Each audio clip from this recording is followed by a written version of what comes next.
Muhammad Ali wasn't just boxing's biggest name, he was the most recognized man on earth.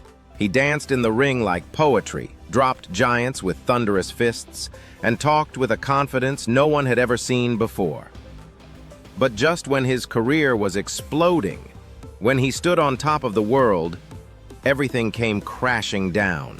Not because of a loss in the ring, but because of a decision that had nothing to do with boxing, and everything to do with courage. The year was 1967. Ali was only 25 years old. He had already conquered Sonny Liston, humiliated Floyd Patterson, and outclassed Ernie Terrell. People tuned in not just to watch a fight, but to witness a force of nature.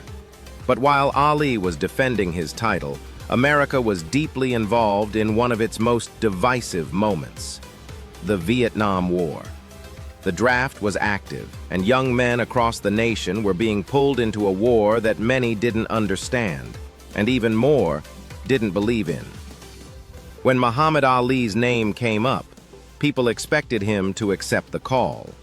After all, most celebrities and athletes didn't speak out. But Ali was never like the rest. When he stood before the draft board and was asked to step forward, he refused. Calmly, powerfully, he said, "I ain't got no quarrel with them Viet Cong." Those words echoed like an explosion across America. The reaction was instant. Sports writers condemned him. Politicians lined up to attack him. The same media that once called him the greatest now called him a disgrace. To many, he had just thrown away everything. But to Ali, he had just begun his real fight. You see, Ali's refusal to join the war wasn't about fear. It wasn't about comfort. It was about principle. He had converted to Islam a few years earlier, joined the Nation of Islam, and taken the name Muhammad Ali, rejecting his birth name, Cassius Clay. This alone had caused controversy. But now, with the world watching, he stood tall and chose his beliefs over fame, wealth, and even freedom. He was immediately stripped of his boxing license. His heavyweight title was taken away. No promoter would touch him. No state would allow him to fight. He was sentenced to 5 years in prison and fined $10,000. Although he remained free during the appeals process, his career was effectively over. Just like that, the most electrifying athlete in the world was silenced. For 3.5 years, from age 25 to 29, Ali could not box. And this wasn't just any break. These were his prime years, years where champions build their legacy. Instead, he spent them in courtrooms, at rallies, and on college campuses. He became a symbol of resistance, of standing up against injustice, of choosing. Ali debated politicians and professors. He inspired a generation to think differently. He showed that sports were not separate from society, that an athlete could use his platform for something far bigger than himself. In 1970, after a long and painful battle, Ali was finally granted a license to box in Georgia, the only state that would take the risk. In 1971, the U.S. Supreme Court overturned his conviction. He was free, legally and professionally. But the question remained, could he still fight? The answer came in Madison Square Garden, in what many called the fight of the century, Ali versus Joe Frazier. It was brutal. Ali lost, and people said the time off had taken its toll. Maybe the greatest was gone forever. But Ali wasn't finished. In 1974, in Zaire, Africa, came the rumble in the jungle. He faced George Foreman, the undefeated powerhouse. No one gave Ali a chance. But he shocked the world again, not just with his fists, but with his mind.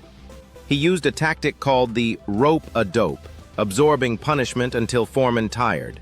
Then in the 8th round, Ali exploded. A flurry of punches dropped the giant. The crowd roared. Ali was champion again. From exile to glory, Ali had done the impossible. He proved that standing for something bigger than yourself doesn't end your story. It defines it. What makes Muhammad Ali's journey legendary isn't just the knockouts, the titles, or the speed. It's the sacrifice. He gave up everything for his beliefs, his money, his fame, his crown, and he never wavered. In the darkest moments, when the world turned its back, he stayed true to himself. Black and white boys are dying unjustly for nothing, just to free somebody else. So why should I worry about going to little old jail to free my poor people who's been catching hell here for 400 years? And it's kind of hard. It's kind of hard to put a black... Are you asking me for an answer to that? It's kind of hard to put a black man, any black person in this country in jail, because if you ask the average one, we're already in jail. You know, we've been in jail 400 years. How does He showed us that greatness isn't just about what you do in the spotlight. It's about who you are when no one is clapping. Years later, even those who once criticized him came to admire him. Presidents honored him. Kings and queens welcomed him. He became a global symbol of courage, resilience, and truth. Ali changed boxing, but more importantly, he changed the world. He taught us that sometimes the greatest fights don't happen in the ring. They happen in our hearts, our minds, and in the moments where we must choose comfort or conviction, applause or integrity, silence or strength. And through it all, Ali stood tall. He once said, "I hated every minute of training, but I said, don't quit. Suffer now and live the rest of your life as a champion." That wasn't just about boxing. That was about life. Muhammad Ali's story isn't just a tale of boxing glory. It's a powerful reminder of what it means to live with purpose. He had everything a man could want: fame, fortune, and the championship belt. It has been said that I have two alternatives: either go to jail or go to the army. But I would like to say that there is another alternative, and that alternative is justice. But when faced with a choice between his values and his career, he chose conviction over comfort. That decision cost him nearly everything: his title, his income, and years of his prime.